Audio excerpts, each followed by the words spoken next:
السلام عليكم، عاملين ايه؟ ده فينو بايت عندي بقاله كذا يوم، محدش هياكله، خلاص بقى فرول كده وما بقاش احسن حاجه. طبعا بنشره عندي كده، لما بنشفه وبيبقى بالشكل اللي انتوا شايفينه ده، واكسره كده تكسير بايدي بقى، بايد جرن، بشاكوش اللحمه. المهم ان انا ايه، بكسره عشان اطحنه في المطحنه.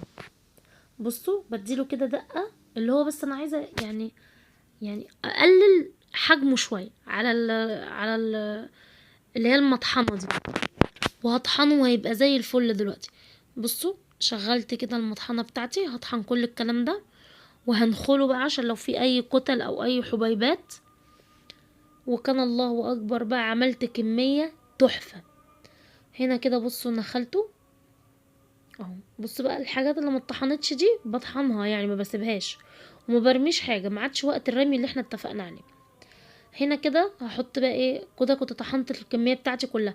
هحط برضو في المصفى بتاعتي عشان انخل التوابل الخشنه.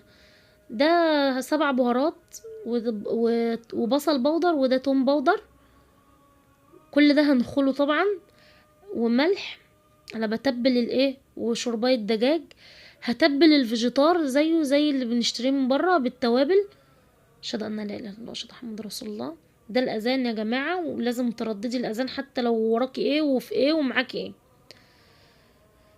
كده بصوا الحاجات الخشنه دي بالشكل ده كده هنخل لحد ما الحاجات دي ما تطلعش خلاص. دي بستغنى عنها، مش برميها، لا بخليها، احطها في مكرونه، احطها في شوربه. المهم ما برميش الحاجات دي لان هي توابل.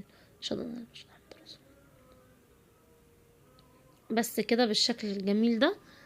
هقلب بقى كل الكلام ده وحطيتها في الفرن. بصوا تاخد لون معايا، خدت اللون العسل ده، لون ذهبي كده. هنا دي كانت لسه سخنه قوي بجد. ده فيجيتار كنت انا شارياه سايب من عطار، يعني ده كنت جايباه من عطار، والكيس التاني كنت جايباه من عطار تاني خالص. فبرضو بنخله لاني برضو هلاقي فيه حاجات خشنة كده، انا مش عارفة ايه هي. بس انا كنت جايبة ب10 جنيه لاني ما كانش عندي، جبت ب10 جنيه من مكان تاني. بصوا الحاجات دي استغنيت عنها. ده برضو ب10 جنيه من مكان تاني، برضو استغنيت عن الحاجات اللي طلعت منه دي، انا مش عارفة ايه هي. هنخل كل الكلام ده كده مع بعضه بالشكل ده، وهستغنى بقى عن الحاجات اللي طلعت دي، انا مش عارفة ايه هي بصراحة ولا اعرف مصدرها ايه. فطبعا بستغنى عنها وبرميها، ايوه الحاجات الخشنة دي. وهقلب بقى كل الكلام ده، بس بعد ما احط ايه، الدقيق الذرة. هحط بس حبة دقيق ذرة، اللي هو ايه، اكتر الكمية واخليه يدي اللون اللي انا عايزاه مع الفيجيتار. والله العظيم تحفة، وما حسيتش ان هو في دقيق ذرة ولا فينو ولا الكلام ده. فيجيتار جاهز زي اللي بشتريه بالظبط. هنا بحط دقيق الذرة، وطبعا بنخله عشان لو في اي ايه كتل من الذرة ما اتطحنتش كويس. ساعات بلاقي دقيق كده ما بيكونش منخول كويس، مطحون قصدي كويس. هنا هحطه في صينية كبيرة عشان اعرف اقلبه بالشكل ده. هقلبه واعبيه، هيطلع معايا 3 اكياس محترمين كده. انا ما بفكرش اشتري بقى فيجيتار من بره خالص.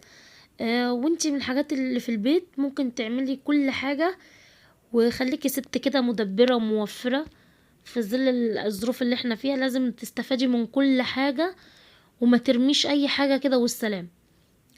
وهعرفك حاجات اقتصادية ممكن تعمليها، وان شاء الله معايا في قناتي هوريكي حاجات احنا بنرميها في الزبالة بنستفاد منها وبنعمل حاجات منها ازاي. زي قشر برتقان انا بعمله فانيليا البيتي، واللهم بارك اللهم بارك، بعمل كمية فظيعة بيقضيني طول السنة. انا ممكن يجي عليا موسم البرتقان بيبقى برضو لسه عندي قشر برتقان. بصوا هعبي بقى كده الفيجيتار بعد ما قلبته طبعا ودخلت كل الحاجات في بعضها، يعني مفيش حتة اسمها ما تقلبتش.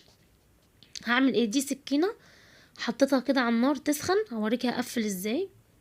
هقفله بقى تقفيل برشامة، انا مش هقفل كده وخلاص، لا انا لازم اقفل تقفيل عالي عالي يعني، علشان على الاقل خالص اقفل كيسين بالشكل ده. وكيس تاني هخليه مربوط عادي اللي انا هستخدمه، عشان ايه، ما يخشلوش اي رطوبه. هنا كده كانت الكميه بتاعتي كلها جاهزت. ومن هنا اقول لكم باي ومع السلامه، وانتظروني في فيديو جديد، ومع الف سلامه ليكم. نورتوا قناتي.